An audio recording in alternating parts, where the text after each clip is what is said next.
வீச சுத்தமாக குளி கடவுளை வணங்கு நன்றாக சாப்பிடு பள்ளிக்கு செல் பாடங்களை படி மாலை விளையாடு நன்றாக உருகு நன்றி.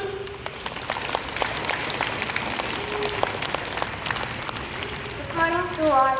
My name is P.G. Kamal. I am studying this standard.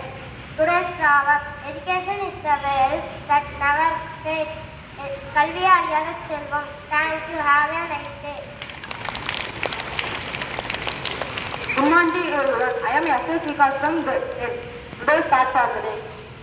Children are like buds in a garden and should be carefully and lovingly nurtured. Said by Jawaharlal Nehru. குழந்தைகள் தோட்டத்தில் இருக்கும் மொட்டுகளை போன்றவர்கள். அவர்களை அன்புடனும் கவனத்துடனும் வளர்க்க வேண்டும். Thank you. அனைவருக்கும் இனிய காலை வணக்கத்துடன் உங்கள் 10ஆம் வகுப்பு மாணவன் எஸ் கௌசிக். திருக்குறள் அதிகாரம் எண் 36. மெய் உணர்தல். எப்பொருள் எத்தன்மைதாயினும் அப்பொருள் மெய்ப்பொருள் காண்பது அறிவு. பொருள் எந்த பொருள் எந்த இயல்பினதாக தோன்றினாலும் அந்த பொருளின் உண்மை பொருளை காண்பதே